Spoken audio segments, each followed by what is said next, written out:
Hey, yeah, it's me, Uncle Ricky. Hey, look, man. This thing in Memphis, Tennessee. First of all, condolences, and I'm not even going to say thoughts and prayers to the family of the young man, Tyree Nichols, that died.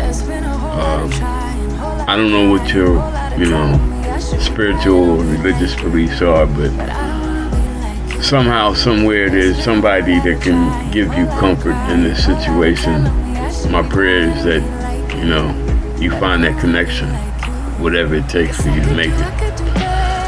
But on the real side, and I know it's Friday, and in this case, you can't really say, fuck your feelings Friday, because there's no way that something like this can't generate feelings. I mean, it's just, it's full of feelings. And really, I think that until we stop trying to be, automatons and obeyers of the law and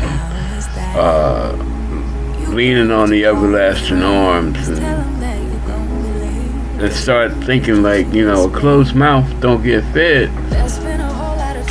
it's going to continue to happen. Now, what makes this really bad is, and I hate to put it this way, we're kind of numb to the situation of white police officers killing black citizens, male and female, poor white citizens, citizens that are on the fringe, not part of the considered norm, and different non-binary sexual identifying type people. But we're all, I think society is adult enough to realize that the prevalence of this is just more than average. It's not that we can't take the fact that, people commit crimes, police are there to protect us from the people that commit crimes, and sometimes the situation escalates to where force, it's exchanged in both directions, the criminal towards the police and the police towards the criminal. And it's a reasonable expectation that somehow, some way, either party may kill the other party. And we allow this. And, under normal circumstances, we should. But it just seems that people of color, black, brown, for the most part, indigenous, and people on the lower ladders of, the economic scale in this country tend to get pounded on by the police more often. And like I said, unfortunately, normally we are, some kind of, we got a tolerance towards it being white cop, people of color victims. But in Memphis, it's 5 black cops on one black individual, one black man, Mr. Nichols. And outside of that, it's not much different from all of the rest of the questionable police arrest, beating, killing scenarios that have been playing out in this country. And of course, on the black victim side, it's a male. And we're not saying that this male is guilt-free, especially in this one situation. There may have been some reckless driving involved, although recent releases of the body cam and the dash cam footage, the administrators, the head cops in Memphis are saying they're really not sure about if there was reasonable cause for the original traffic stop that led to the beating death of Mr. Nichols. Now, there's a whole lot of, what if, however, things that could have been going through Mr. Nichols' mind at the time of the incident because of the neighborhood that the incident occurred in, and other crimes that happened that may or may not correlate to the one specific incident.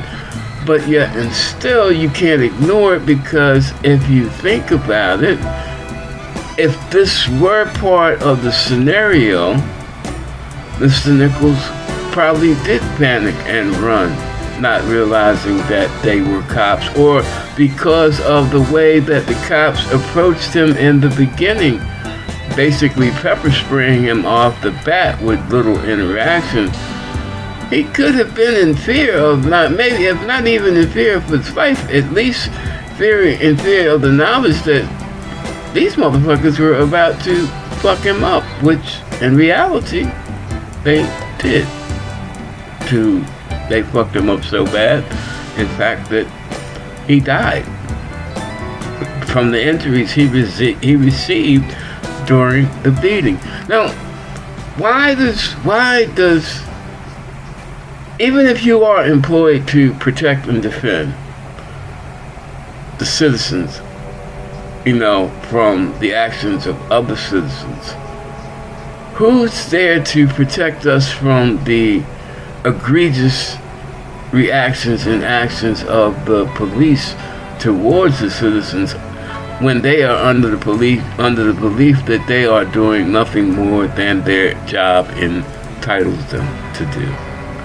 And I mean, this has been pointed out for years now, numbers of years, maybe like even from the mid-60s on up until now, that somehow police in this country have not only made themselves above the law, but have made their own law, police law, the thin blue line law, especially in situations where it covers the interaction between police and minorities. And history has proven in this country that interaction has not always come out on the positive side, not even anywhere near approaching fairness.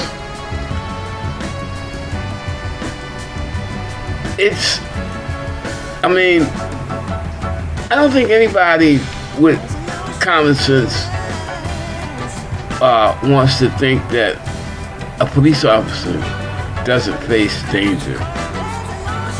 But they would like to think that police officers have a good idea of what is really danger and what is just an excuse to tee off on an unfortunate individual. And no matter how you look at it, when you talk about 5 armed individuals against one erratic acting person, the numbers alone, especially when you look at the physical characteristics of the victim compared to the 5 policemen who could have been playing at least semi-pro football for somebody. I mean, they all look like fucking, running backs and offensive and defensive linemen. And they were big boys. The victim was just, he was tall and wiry, and he wasn't going to take a complete ass kicking like they gave him. And as policemen, they should have known that they were going overboard.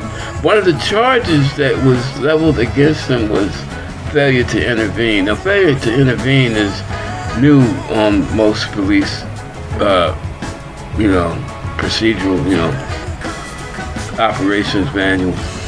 But what it means is that when you see one cop, abusing another cop or a suspect or a victim, going outside of their police duties and guidelines, that you are obligated by law to intervene, whether that cop is your superior or not, whether that cop is your partner or not.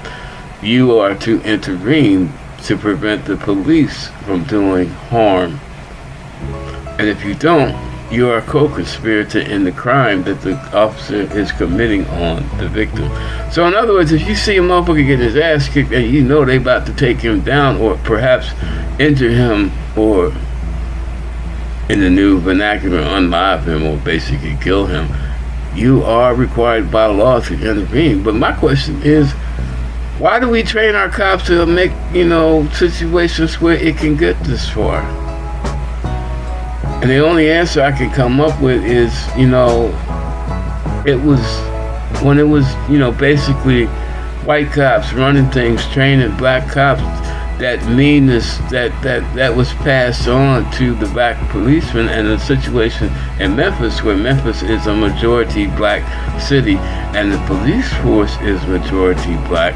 This is how you get situations where instead of 5 cops looking to beat up one black man, you get 5 black cops, where that hatred has been passed on and the color barrier has been removed. It's just something that cops do, regardless of who they do it to. And in a place like Memphis, where majority black population, then more than likely that hatred that has been passed on, that you feel it's okay to do to people, you're gonna do it to somebody that is the same skin color as you.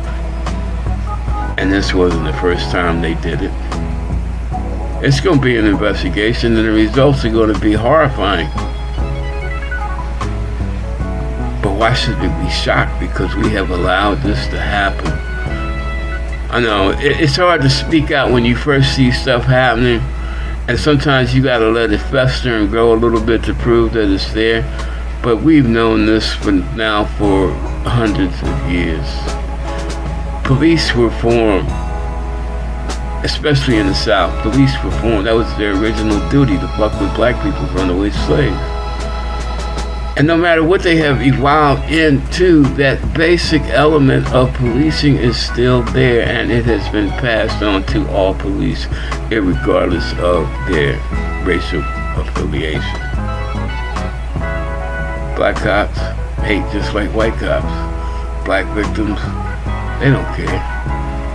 But black people are not the only people that are going to be victims. There's going to be a lot more victims, because that hate is going to grow amongst the cops. And there just ain't going to be enough black people to go around. They're going to have to fuck up some more people. Well, that's it for me. I hope everybody has a good day. I hope shit changes for the better. God bless and peace out from Uncle Ricky at Uncle Ricky's house.